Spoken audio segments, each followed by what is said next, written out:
Hello,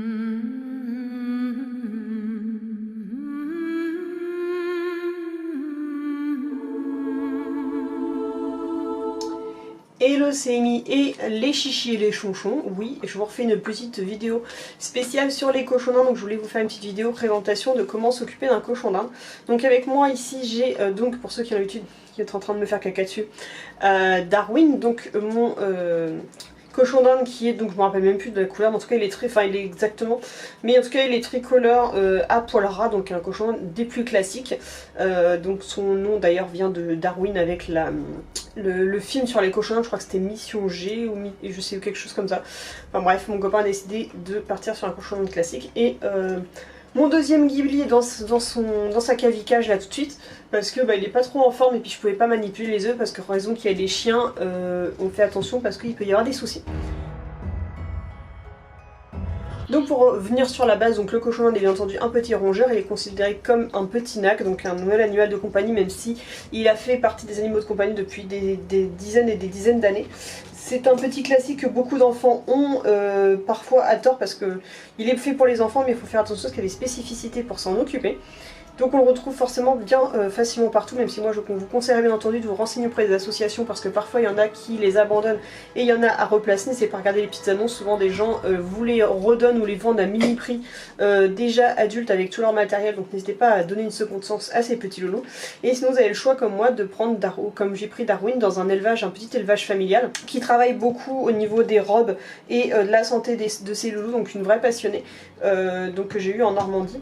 Et donc les deux petits loulous venaient de là-bas, sachant qu'en plus ils sont moins chers qu'en animalerie.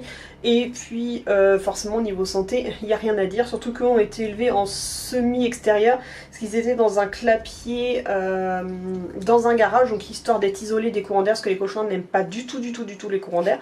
Mais comme ça au moins en fait ils sont assez solides de santé pour pas être malades au cas où. Au cas où il y a un peu de vent ou il fait un peu froid dans la pièce, ils vont pas en pâtir tout de suite.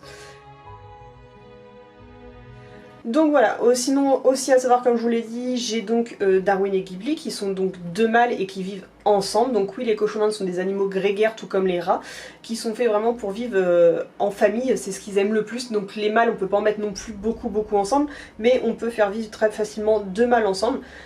Et les femelles adorent vivre en petits groupes de parfois plusieurs dizaines de petits cochons d'Inde, donc ça c'est vraiment quelque chose qui est cool à voir et les voir interagir. Donc si on vous dit que les mâles ne sont pas faits pour vivre ensemble, c'est faux. Bien entendu n'allez pas, si vous avez déjà un cochon d'Inde chez vous qui a déjà vécu plusieurs années tout seul, n'allez pas lui imposer un autre petit mâle, il va le tuer direct, ça va être en baston.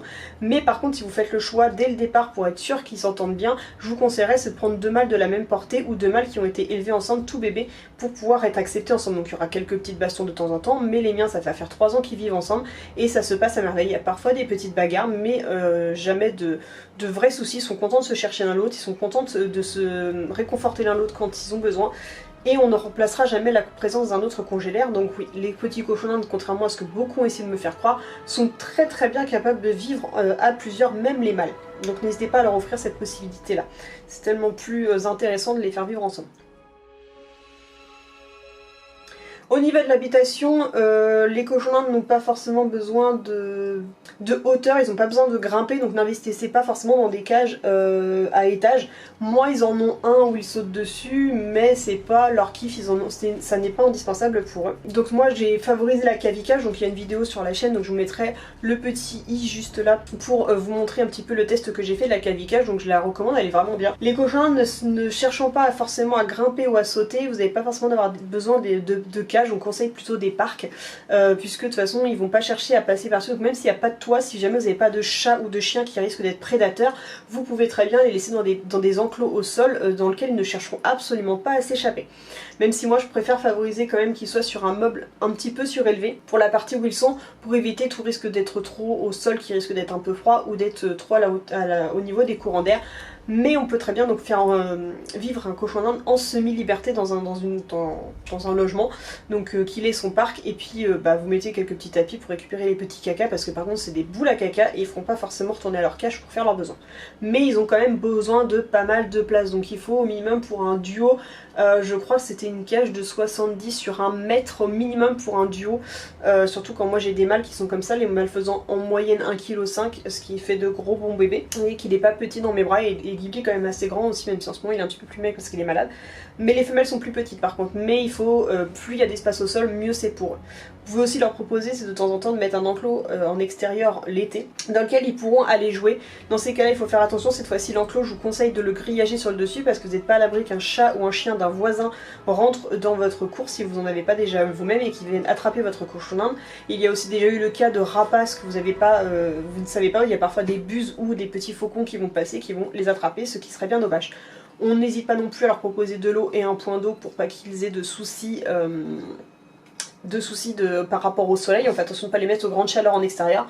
Et si vous les posez au niveau de l'herbe, faites attention qu'il n'y ait pas autre chose que de l'herbe et des choses toxiques ou un endroit qui a été traité par tout désherbant, engrais ou quoi que ce soit. Là vous allez poser votre petit animal parce que ça risquerait d'avoir des conséquences plus que dramatiques.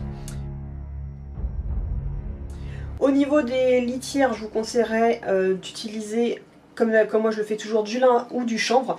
La rafle de maïs leur fait beaucoup trop mal aux pattes parce que comme ils grimpent pas sur des étages, ils seraient toujours posés sur la rafle de maïs. Donc si vous en utilisez, mettez ça dans des litières d'angle, mais ils vont pas trop y aller parce qu'imaginez, c'est comme si on vous proposait à longueur de journée de marcher sur des Legos. C'est pas du tout agréable pour les pattes, donc ils vont pas kiffer ça. Limite, mettez-le en sous-couche, en dessous de votre couche principale, parce que ça absorbe très bien. Par contre, je vous déconseille à 100% d'utiliser des copeaux de bois parce qu'à cause de l'urine qu'ils vont faire dessus, ça crée des phénols et c'est assez toxique pour les poumons. Les cochons d'Inde, ils sont moins sensibles que les rats, mais ça reste quand même assez toxique. Donc moi, je préfère largement le lin ou le chanvre. Au niveau bon plan, si jamais vous avez des JMT ou des gammes verts, n'hésitez pas à aller voir pour acheter des gros ballots de lin ou de chanvre. Ça vous coûtera beaucoup moins cher que dans les animaleries classiques. Et vous pouvez même prendre certains si c'est pas trop poussiéreux, parce qu'attention à la poussière aussi. J'ai déjà pris du lin pour mettre dans les box des chevaux. Donc voilà, c'est des bons plans à savoir. Si vous avez de la place pour stocker, vous avez des ballots de 20 kg pour 16 € au lieu de à peu près une trentaine d'euros dans un magasin classique. Voilà, à savoir. Certains mettront quand même sur les copeaux, mais les copeaux n'absorbent pas du tout correctement l'odeur. Oh, qu'est-ce que t'as, petit loup? Non, on va pas voir les chiens parce qu'ils vont te manger. Ils font pas de mal direct parce que je suis là, mais quand même. Et donc, qu'est-ce que je disais? Oui, donc le copeau dégage trop de toxicité, ça ne se conserve pas bien, dès qu'il y a de l'urine dessus, ça pue, donc vous changez beaucoup plus régulièrement, donc ça n'a aucun intérêt. Moi, une litière comme la leur, dans la surface de la cavicage, honnêtement, je la change tous les 15 jours en hiver et toutes les semaines en été, parce que à cause des mouches, parce que sinon il y a des mouches qui s'installeraient, mais sinon j'arrive à faire 15 jours avec mes 2 mâles à l'intérieur, donc voilà, alors que des copeaux, dès 2 jours, ça pue à une horreur. J'ai déjà essayé avec tout type d'animaux et c'est une catastrophe. Au niveau de l'alimentation, il faut vraiment beaucoup privilégier tout ce qui est légumes. C'est des rongeurs qui mangent énormément de légumes, c'est un peu comme les lapins. On évitera énormément les graines, même si moi je les apporte quand même, parce que les derniers mois j'ai arrêté de leur donner des graines et il y en a un qui est tombé malade et qui... comment dire, j'ai l'impression qu'il n'avait pas assez de constituants au niveau des légumes, donc j'aime quand même donner la poignée de graines pour en plus limer les dents et pour apporter de la consistance au niveau de l'alimentation, mais c'est pas l'alimentation principale. Donc moi je favorise, c'est les Versillelaga, donc je prends celle spéciale vitamine C, donc je prends du mélange. Encore une fois, il y a le débat mélange pas mélange, moi je donne du mélange parce que les miens ne trient pas et c'est vraiment plus en friandise, en complément plutôt qu'en alimentation principale, donc ça leur va très bien, ça ne fait pas des cochons obèses, bien au contraire, ils sont en très bonne santé, ça fait 3 ans qu'ils en mangent. Par contre, si vous avez un cochon qui trie et qui mange que les choses grasses, prenez des pelés, donc les versions déjà toutes faites où ils peuvent pas trier parce que tout se ressemble dans le paquet. Donc ça, moi c'est ceux que je prends.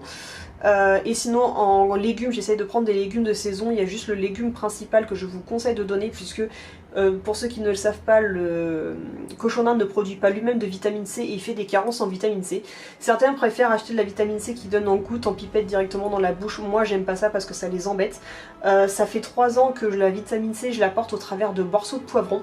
Ils ont du poivron tous les jours, que ce soit à la saison ou pas à la saison, c'est poivron au minimum le poivron chaque jour pour leur apporter la dose de vitamine C et ils n'ont jamais été carencés, donc je pense que c'est la bonne solution. De préférence je prends les poivrons rouges parce que c'est les plus mûrs et ceux qui ont le plus haut taux de vitamine C à l'intérieur. Et sinon généralement ce qu'ils préfèrent le plus c'est les endives, ça c'est leur gros kiff, c'est ce qu'ils préfèrent le plus et après en fonction de la saison je vais leur donner aussi soit des radis, soit du céleri en branche, du concombre, de la tomate, souvent je prends des petites tomates cerises, donc voilà, toutes ces petites choses là. Les fruits on évitera un petit peu parce que c'est tendance à être sucré et là par contre ça cause des soucis d'obésité. Et pareil pour les légumes, faites attention, la légende de la carotte ça fait beaucoup uriner, c'est pas forcément bon en trop grande quantité. Si jamais vous donnez de la carotte, c'est bon quand ils ont des infections urinaires parce que ça va leur aider à faire pipi, mais il faut pas en abuser. Donc de temps en temps ils ont un petit peu de carotte, mais c'est très rare dans l'année. Et comme je vous disais pour les fruits, moi je leur achète de la banane ou de la pomme séchée en animalerie, en friandise, mais il faut voir à pas trop en donner parce que voilà c'est très sucré et c'est de la petite friandise à pas donner plus d'une fois par semaine en toute petite quantité. Donc voilà à peu près ce que j'ai en dire pour l'alimentation. Genre j'essaie d'en réfléchir si je... Oui, le brocoli aussi dont ils sont totalement fans. Qu'est-ce que je leur ai déjà donné aussi? Je sais plus, mais en tout cas je sais que la base première qu'ils ont toute l'année c'est au moins les endives et le poivron pour la vitamine C. Sinon au niveau, comment dire, comportement avec l'homme, donc vous voyez Ghibli depuis tout à l'heure il est dans mes bras, il ne bouge pas, il est très câlin.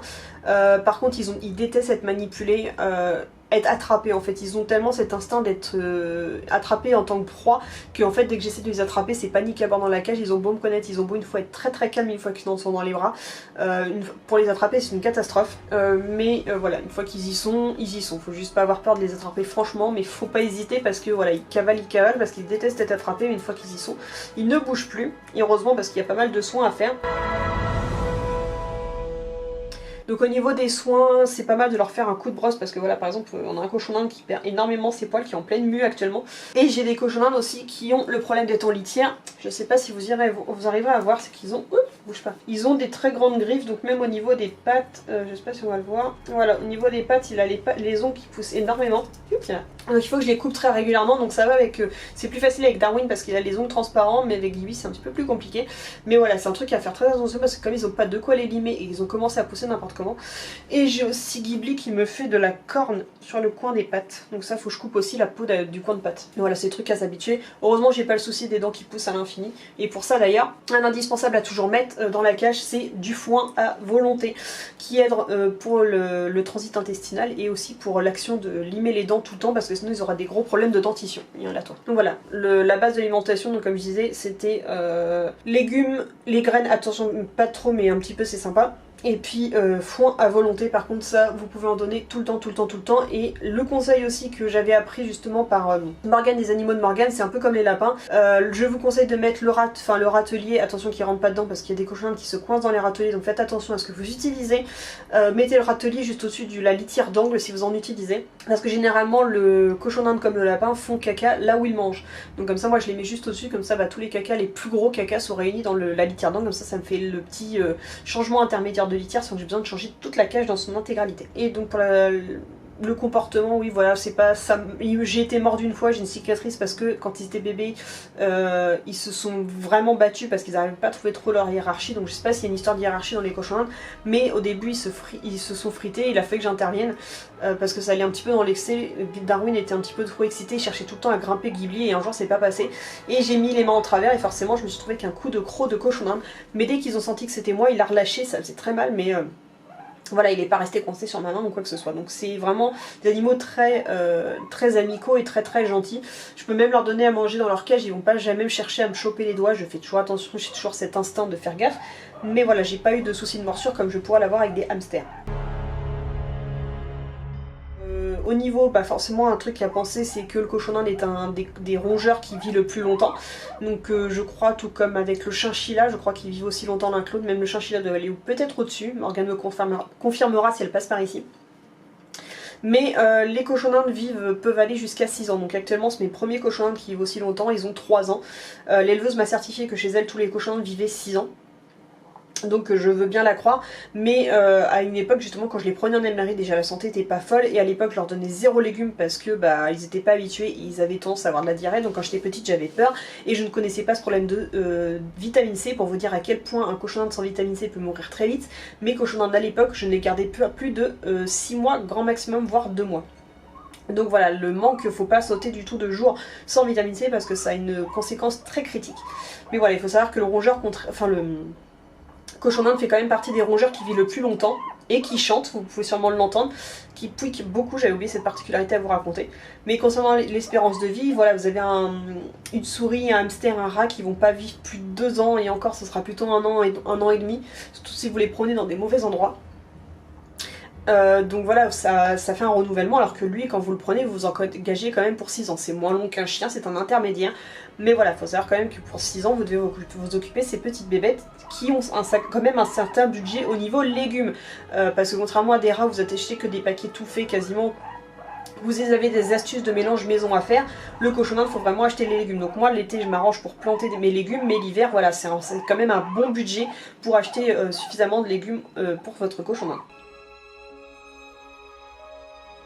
Et voilà, autre petite particularité, c'est que dès qu'ils sont manipulés, qu'ils sont un petit peu stressés, qu'ils ont très faim, qu'ils réclament leur nourriture, qu'ils manquent d'eau ou qu'ils manquent quoi que ce soit, ils ont tendance à pouiquer, donc à faire leur petit bruit de pouic-pouic. Donc ils ont leur pouic-pouic en fonction de la situation. Là, il laissait un petit peu le pouic de bon, j'ai envie de rentrer, j'ai envie de retrouver mon copain, je suis pas très rassurée, je préférais partir de tes bras. Donc voilà, pour cette petite vidéo, j'espère qu'elle vous aura plu de faire cette petite aparté qui m'est venue toute seule, mais finalement j'avais des choses à vous dire au final. Donc j'espère que cette petite vidéo vous a plu. Si c'est le cas, n'hésitez pas à liker, commenter et me dire si vous aussi vous avez des cochons d'Inde, et si cette vidéo vous a plu, ou à apporter vos petites expériences, toujours dans la bienveillance, parce que je sais que dans le monde du rongeur, je me suis déjà fait clasher plus d'une fois, mais chacun fait un petit peu à sa méthode du moment que l'animal est quand même respecté et est en bonne santé. C'est le principal. Donc voilà, n'hésitez pas à vous abonner et je vous dis à bientôt pour une prochaine vidéo. Kissou avec Darwido.